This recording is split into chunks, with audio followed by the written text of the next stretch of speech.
Hi guys, welcome back to box football. അപ്പോൾ man United 4 point 4 ഗോളിന് ജയിച്ചു കഴിഞ്ഞാൽ 4-ാം സ്ഥാനത്ത് എത്താം എന്ന മുദ്രാവാക്യത്തോടു കൂടി ഇറങ്ങി ഒരു മന്ദതയാർന്ന പെർഫോമൻസ് കാഴ്ചവെച്ചിട്ട് ആ ടോപ്പ് 4ലേക്കോ അല്ലെങ്കിൽ ടോപ്പ് 6ലേക്കോ കയറാനുള്ള, അല്ലെങ്കിൽ ഭാവിയിലത്തേക്കായാലും ഉള്ള ഒരു ക്രൂഷ്യലായിട്ട് കൈവെള്ളയിലേക്ക് കിട്ടിയ ഒരു 3 പോയിന്റ്, ഒരു പോയിന്റ് പോലും കരസ്ഥമാക്കാതെ കൊണ്ട് തുലച്ച റൂബൻ അമോറിമിനും ടീമിനും അഭിവാദ്യങ്ങൾ അർപ്പിച്ചുകൊണ്ട് തുടങ്ങാം. എന്താണ് പറയുക, ഒന്നും പറയാനില്ല. അതായത് ഭയങ്കര ഫ്രസ്ട്രേറ്റഡ് എന്ന് വെച്ച് കഴിഞ്ഞാൽ എന്നെപ്പോലെ തന്നെ എല്ലാ മാൻ യുണൈറ്റഡ് ഫാൻസ് ആയിക്കോട്ടെ, ഏത് ക്ലബിൻ്റെ ഫാൻസ് ആയിക്കോട്ടെ, ഈ ഇൻ്റർനാഷണൽ ബ്രേക്ക് ഒന്ന് കഴിഞ്ഞ് കിട്ടി സ്വന്തം ടീമിൻ്റെ കളി കാണാൻ വേണ്ടി നിൽക്കുമ്പോഴത്തേക്കുള്ളൊരു എന്തൂസിയാസം ഉണ്ടല്ലോ. അതും പ്രീമിയർ ലീഗിലെ ലാസ്റ്റ് മാച്ച് വീക്കെൻഡിൽ പോലും അല്ല, ഞങ്ങൾ ഒരു ദിവസം കൂടെ വെയിറ്റ് ചെയ്തിരുന്നിട്ട് ഈ വൃത്തികെട്ട കളി കണ്ട യുണൈറ്റഡ് ഫാൻസിൻ്റെ അവസ്ഥ പരിതാപകരമാണ്. പിന്നെ വേറെ കാര്യം എന്ന് വെച്ച് കഴിഞ്ഞാൽ ഇതൊക്കെ തന്നെ പറഞ്ഞതാണ്. ലൈക്ക് ഞാൻ എല്ലാ കളിയും ജയിക്കാൻ എക്സ്പെക്ട് ചെയ്യുന്ന ആളൊന്നുമല്ല. അത് ഞാൻ ആദ്യമേ പറയുന്ന കാര്യമാണ്. നമ്മൾ എക്സ്പെക്ട് ചെയ്യാൻ പാടില്ല. ടോപ്പ് 6 ഒക്കെയാണ് നമ്മുടെ റിയലിസ്റ്റിക് ടാർഗറ്റ്സ് ആയിട്ട് നമുക്ക് വെക്കാൻ പറ്റുന്നത്. സോ ഞാൻ എപ്പോഴും പറയുന്ന പോലെ നമ്മൾ ഇൻകൺസിസ്റ്റൻസി എന്ന് പറയുന്നതിന് ഒരു എന്താ പറയുക, ഒരു സിനോണിം ഉണ്ടെങ്കിൽ, അല്ലെങ്കിൽ ഒരു പര്യായപദം ഉണ്ടെങ്കിൽ അതിൻ്റെ കൂട്ടത്തിൽ മാഞ്ചസ്റ്റർ യുണൈറ്റഡ് എന്നും കൂടെ ചേർത്ത് എടുക്കണം. കാര്യം ഭയങ്കര ഇൻകൺസിസ്റ്റൻ്റ് ആണ്. And I expect the same also. സത്യസന്ധമായിട്ട് പറഞ്ഞു കഴിഞ്ഞാൽ ഞാൻ എല്ലാ പ്രാവശ്യവും എല്ലാ കളിയും കാണുമ്പോൾ ഞാൻ അങ്ങനെ തന്നെയാണ് ഇരിക്കുന്നത്. പക്ഷേ ഈ കളിയിലെ പ്രത്യേകത എന്ന് പറഞ്ഞു കഴിഞ്ഞാൽ ആ 12-ാം മിനിറ്റിൽ നമ്മൾ ആ റീപ്ലേ കണ്ടുകൊണ്ടിരുന്നപ്പോഴത്തേക്കും കാണികൾ കുറേ പേര് ഒച്ച ഉണ്ടാക്കുന്നത് കേട്ടിട്ട് എന്താണെന്ന് നോക്കിയപ്പോഴത്തേക്കും ഒരാൾക്ക് റെഡ് കാർഡ് ഫ്രം നോവെയർ. അത് നോക്കിയപ്പോഴത്തേക്കും ഏറ്റവും റെയറായിട്ടുള്ള one of the rarest incidence ആണ്. 2008 കാണാണെന്ന് തോന്നുന്നു ലാസ്റ്റ് ഇങ്ങനെ നടന്നത്. സ്വന്തം ടീംമേറ്റിനെ അടിച്ചിട്ട് ഇഡ്രിസ ഗാനാഗോയ്ക്ക് ഒരു റെഡ് കാർഡ് കിട്ടിയിരിക്കുന്നു. അപ്പം ഞാൻ വിചാരിച്ചു ഓക്കെ, ഇന്ന് ഒന്ന് വർക്കൊക്കെ കഴിഞ്ഞ് വന്നിട്ട് ഇത് കാണുമ്പോൾ ഒരു സന്തോഷം. കാര്യം ഇനി ബാക്കിയുള്ളൊരു 78 മിനിറ്റ് നമ്മളങ്ങ് ഡോമിനേറ്റ് ചെയ്ത് തകർക്കും. കാര്യം അത്രയും ദിവസങ്ങൾ അറ്റ്ലീസ്റ്റ് ഫസ്റ്റ് ഹാഫിലെങ്കിലും കുറച്ച് കളിക്കുന്നുണ്ടല്ലോ. അങ്ങനെ ഞാനൊരു 2-0 3-0 ഒക്കെ പ്രതീക്ഷിച്ചിരിക്കുമ്പോഴത്തേക്കും നമ്മളെപ്പോലെ തന്നെ ഇവരും വിചാരിച്ചിട്ട് റെഡ് കിട്ടി, ഇനി ഒരു 78 മിനിറ്റ് ഉണ്ട്, നമുക്ക് എന്തായാലും ഒരു ഗോൾ അടിച്ചാൽ 2 ഗോൾ അടിച്ച് ജയിക്കാം എന്നുള്ള രീതിയിൽ ഇവരും അതേ രീതി നിൽക്കുക. കോച്ചും അതെ. റൂബൻ അമോറിമിൻ്റെ കയ്യിൽ നിന്ന് ഒരു ഒറ്റ ഡിസിഷൻ പോലും ഞാൻ കണ്ടില്ല. ആ 45 മിനിറ്റ്സ് ഡ്യൂസ്ബറി ഹോളിന് ഗോൾ ഒഴിച്ചു നിർത്തിയാൽ പോലും എവർട്ടൺ തന്നെയാണ് കളിച്ചുകൊണ്ടിരുന്നത്. Throughout the match Everton ഒരാൾ കുറവാണെന്ന് എനിക്ക് ഫീൽ ചെയ്തിട്ടേ ഇല്ല. ആർക്കും ഫീൽ ചെയ്ത് കാണാൻ വഴിയില്ല. അതും സെക്കൻഡ് ഹാഫിലാണ് അമോറിം മൗണ്ടിനെ ഇറക്കുന്നതും സബ്സ്റ്റിറ്റ്യൂഷൻസ് നടത്തുന്നതും ഒക്കെ സെക്കൻഡ് ഹാഫിലാണ്. അതായത് മൗണ്ടിനെ ഇറക്കണമെന്നല്ല പറയുന്നത്, പക്ഷേ ആ എക്സ്ട്രാ മാനിനെ യൂട്ടിലൈസ് ചെയ്യാൻ എന്ന കാര്യത്തിൽ റൂബൻ അമോറിം അമ്പയെ പരാജയപ്പെട്ടു എന്ന് തന്നെ പറയേണ്ടിയിരിക്കുന്നു. അതൊന്ന്. അത് രണ്ടാമത്തെ കാര്യം എന്ന് വെച്ച് കഴിഞ്ഞാൽ സബ്സ്റ്റിറ്റ്യൂഷൻസിൻ്റെ കാര്യം പറഞ്ഞു കഴിഞ്ഞാൽ നമുക്കൊന്നും പറയാനില്ല. കാര്യം ഒന്നിനൊന്ന് മെച്ചമാണ് എല്ലാവരും. ആകെപ്പാട് ഡിലീറ്റും പിന്നെ സെൻ എലമെൻസ് എന്നും പറയാം. ബാക്കി എനിക്ക് ഒരാളും കൺവിൻസിങ് ആയിട്ട് തോന്നിയിട്ടില്ല. പിന്നെ സിർക്സിയെ സ്റ്റാർട്ട് ചെയ്തത് പ്രശ്നമാണ്, മറിച്ചാണെന്നൊക്കെ ആൾക്കാർ പറഞ്ഞിറങ്ങുന്നുണ്ട്. പക്ഷെ ഞാനിത് എല്ലാ വീഡിയോയിലും പറയുന്ന കാര്യമാണ്. നമ്മുടെ ബെഞ്ചിലുള്ള പ്ലെയേഴ്സിന് മിനിറ്റ്സ് കൊടുക്കാതെ അവർ ഒരിക്കലും ഒരു പ്രീ സീസൺ മാത്രം വെച്ചിട്ടാണ് സിർക്സി നിൽക്കുന്നത്. സിർക്സിക്ക് ഒരു കോമ്പറ്റീറ്റീവ് മാച്ചും നേരെ കിട്ടിയിട്ടില്ല. അപ്പോഴത്തേക്കും മാച്ച് ഫിറ്റ്നസ് എന്ന് പറയുന്ന സാധനം സിർക്സിക്ക് തീരെയില്ല. അത് റസ്റ്റിയാണ്. അപ്പോൾ സിർക്സിയെ കുറ്റം പറഞ്ഞിട്ട് കാര്യമില്ല.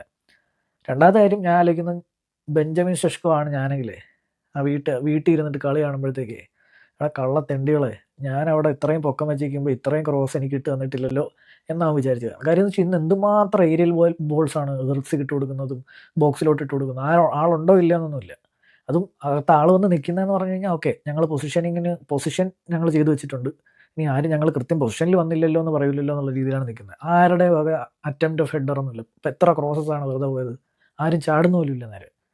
അപ്പം ഷെഷ്കോ ഇത് കാണുന്നുണ്ടെങ്കിൽ ഷെഷ്കോയ്ക്ക് നല്ലപോലെ പൊളിയും. കാര്യം ഷെഷ്കോ കളിക്കുമ്പോഴത്തേക്ക് ഷെഷ്കോയ്ക്ക് ഒന്നും കിട്ടാറൊന്നുമില്ല. അപ്പോൾ സിർക്സിയെ എല്ലാവരും കുറ്റം പറഞ്ഞുകൊണ്ടിരിക്കുന്നത് എന്തിനാണെന്ന് എനിക്ക് മനസ്സിലാകുന്നില്ല. സിർക്സി ഭയങ്കര റസ്റ്റിയാണ്. അതിന് നമ്മൾ മിനിറ്റ്സ് കൊടുക്കാറില്ലായിരുന്നു. മാച്ച് ഫിറ്റ്നസ് ഇല്ല സിർക്സിക്ക്. മേ ബി മൗണ്ട് സ്റ്റാർട്ട് ചെയ്യുന്നതായിരുന്നതിന് നന്നായിരുന്നെന്ന് എനിക്ക് തോന്നുന്നു.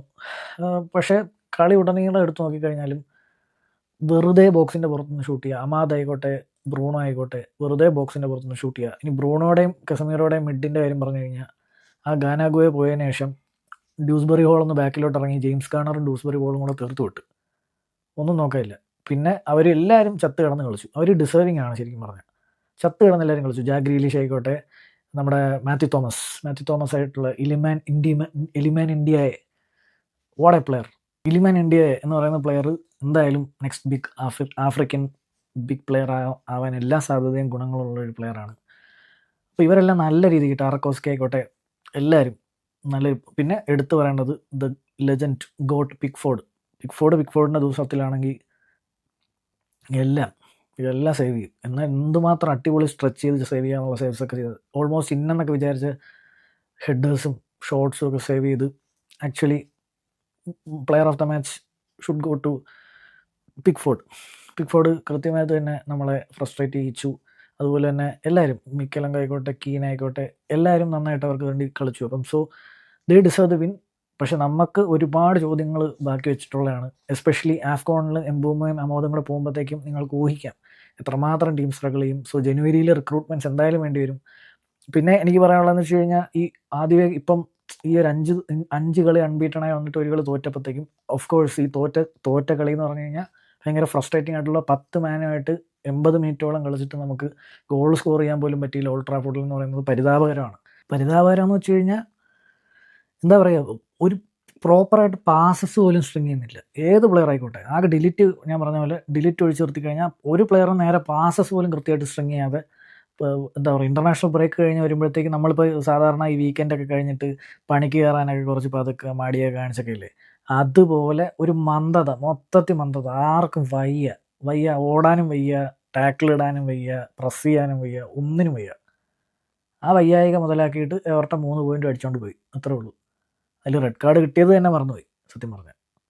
പക്ഷേ ഇതിൻ്റെ പേരിൽ ഈ ബാക്കി 5 കളികളും ഒന്നും കണ്ടിട്ടില്ലാത്ത രീതിയിൽ പെട്ടെന്ന് ഇപ്പോഴേ ട്രോമയൊക്കെ കയറി വരുന്ന പോലെ ഫാൻസ് എല്ലാം കൂടെ ഓക്കെ ബ്രൂണോ ഷോ ഇപ്പോഴേ അതേ പല്ലവി തുടങ്ങി. ബ്രൂണോ ഷോയും പോകണം, പിന്നെ റൂബൻ അമോറിമും പോകണം എന്നൊക്കെ പറഞ്ഞിട്ട് പാട്ടുകളും മേളവും ഒക്കെ ആയിട്ട് നടക്കുകയാണ്. റൂബൻ അമോറിം പോകണം, ബ്രൂണോ ഷോയും പോകണം, കസമീറോ പോകണം, കുറേ പേര് പോകണം എന്നൊക്കെ പറഞ്ഞിട്ട് ഓൾറെഡി ഫാൻ ബേസിൻ്റെ ഇടയിൽ എന്താ പറയുക, ഒരു 5 കളിയായിട്ട് ഒന്ന് പൊത്തി വെച്ച് കുറച്ച് നെഗറ്റിവിറ്റി എന്നല്ല പറഞ്ഞത്, പക്ഷേ അവരുടെ ആമർഷം മൊത്തത്തിൽ അങ്ങ് ഇടുകയാണ്. അപ്പം അതിൽ ഒന്നും പറയാനില്ല. ഇപ്പോൾ വന്ന മെയിനും ആയിക്കോട്ടെ, സബ്സ്റ്റിറ്റ്യൂഷൻസിൽ വന്ന ആരേ ആയിക്കോട്ടെ, എനിക്കതിനകത്ത് ആകെപ്പാടെ ഡിലിറ്റും ലാമൻസിനെ ഒഴിച്ചു നിർത്തി കഴിഞ്ഞാൽ ആവറേജ് പെർഫോമൻസ് നടത്തിയ ടീമിനെ എന്തായാലും ഫാൻസ് ആക്രമിക്കും. പക്ഷേ ഫാൻസിനോട് പറയാനുള്ളതെന്ന് വെച്ച് കഴിഞ്ഞാൽ കീപ് ഫെയ്ത്ത്. അതായത് എല്ലാ കളിയും ജയിക്കുമെന്ന് ഒരിക്കലും വിചാരിക്കരുത്. ഇങ്ങനത്തെ കുറേ ഓഫ് ഗെയിംസ് കാണും. അങ്ങനെയാണ് ഇനി ഈ സീസൺ നടക്കാൻ പോകുന്നത്, അത് മനസ്സിലാക്കുക. ഇറ്റ്സ് ഫ്രസ്ട്രേറ്റിംഗ്, അത് സത്യമാണ്. പക്ഷേ ഇതാണ് വാസ്തവം എന്ന് നമ്മൾ മനസ്സിലാക്കുക. അതൊക്കെ തന്നെയാണ് പറയാനുള്ളത്. എല്ലാവരും ഒന്നിനൊന്ന് മെച്ചമായതുകൊണ്ട് പ്രത്യേകിച്ചൊന്നും പറയാനൊന്നുമില്ല. അപ്പോൾ നിങ്ങളുടെ തോട്ട്സ് കമൻറ്റ് സെക്ഷനിൽ എഴുതുമല്ലോ. മറ്റൊരു വീഡിയോ കാണുന്നവരെ ഇറ്റ്സ് മീ സൈനിങ് ഓഫ്.